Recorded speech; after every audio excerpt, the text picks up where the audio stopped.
ರಾಜಸ್ಥಾನದ ಒಂಟಿ ಪ್ರದೇಶದಲ್ಲಿ ಒಂದು ಕೋಟೆ ಇದೆ. ಸೂರ್ಯ ಅಸ್ತಮಿಸಿದ ನಂತರ ಅದು ಮನುಷ್ಯರದ್ದಾಗಿರುವುದಿಲ್ಲ. ಅದು ಭಾನಗಡ ಕೋಟೆ. ಸಂಜೆ 7 ಗಂಟೆಯ ನಂತರ ಇಲ್ಲಿ ಉಳಿಯುವುದು ಕಟ್ಟುನಿಟ್ಟಾಗಿ ನಿಷೇಧ.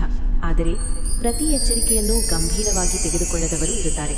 ಅರ್ಜುನ್, ಸಮೀರ್ ಮತ್ತು ಕಿರಣ್ 3 ಸ್ನೇಹಿತರು. ಅವರ ಕನಸು ಏನು ಗೊತ್ತಾ? ಒಂದು ವೈರಲ್ ವಿಡಿಯೋ. ಇವತ್ತು ಅವರು ಸಾಬೀತುಪಡಿಸಬೇಕಿತ್ತು, ಭೂತ ಪ್ರೇತಗಳೆಂಬುದು ಕೇವಲ ಕಥೆಗಳು ಅಂತ. 7 ಗಂಟೆ 2 ನಿಮಿಷ. ಕೋಟೆಯ ಬಾಗಿಲು ಮೆಲ್ಲಗೆ ಕತ್ತಲಿನಲ್ಲಿ ಮುಳುಗಿತು. ಮೊದಲಿಗೆ ಅವರಿಗೆ ಅದು ಗಾಳಿಯ ಶಬ್ದ ಅಂತ ಅನಿಸಿತು. ಆದರೆ ಆ ಹೆಜ್ಜೆಗಳ ಸದ್ದು ಗಾಳಿಯದ್ದಲ್ಲ. ಕ್ಯಾಮೆರಾದಲ್ಲಿ ಸಮೀರ್ ಹಿಂಭಾಗದಲ್ಲಿ ಒಂದು ನೆರಳು ಕಾಣಿಸಿತು. ಆದರೆ ಹಿಂದಕ್ಕೆ ತಿರುಗಿ ನೋಡಿದಾಗ ಅಲ್ಲಿ ಯಾರೂ ಇರಲಿಲ್ಲ.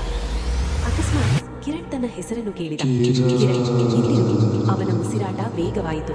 ಅವನು ಕತ್ತಲಾದ ದಾರಿಯೊಳಗೆ ಓಡಿದ. ಅರ್ಜುನ್ ಮತ್ತು ಸಮೀರ್ ಅವನ ಹಿಂದೆ ಓಡಿದರು. ಆದರೆ ಮುಂದಿನ ಕ್ಷಣದಲ್ಲಿ ಕಿರಣ್ ಕಾಣೆಯಾಗಿದ್ದ. ಅರ್ಜುನ್ ಕಂಪಿಸುತ್ತಿದ್ದ ಕೈಗಳಿಂದ ಕ್ಯಾಮೆರಾ ತೆರೆದ. ಅವನು ನೋಡಿದ ದೃಶ್ಯ ಅವನ ರಕ್ತವನ್ನು ಹಿಮವಾಗಿಸಿತು.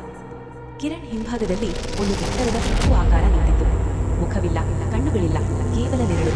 ಈಗ ಕೋಟೆಯಲ್ಲಿ ಅರ್ಜುನ್ ಒಬ್ಬನೇ ಉಳಿದಿದ್ದ. ಅವನು ಸಂಪೂರ್ಣ ಶಕ್ತಿಯಿಂದ ಹೊರಗೆ ಓಡಿದ. ಬಾಗಿಲು ಅವನ ಮುಂದೆ ಕಾಣಿಸಿತು. ಅವನು ಹೊರಗೆ ಬಿದ್ದ. ಆದರೆ ಹೊರಗೆ ಎಲ್ಲವೂ ಬದಲಾಗಿತ್ತು. ಅವನು ಹಳೆಯ ಕನ್ನಡಿ ಮುಂದೆ ನಿಂತ.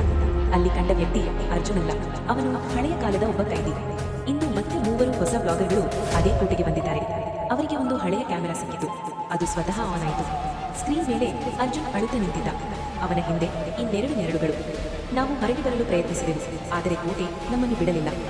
ಸಂಜೆ 7 ಗಂಟೆಯ ನಂತರ ಇಲ್ಲಿ ಯಾರೂ ಅತಿಥಿಗಳಲ್ಲ. ಇಲ್ಲಿ ಜನರು ಬರುತ್ತಾರೆ, ಆದರೆ ಹಿಂತಿರುಗುವುದಿಲ್ಲ. ಮತ್ತೆ ಭೇಟಿಯಾಗ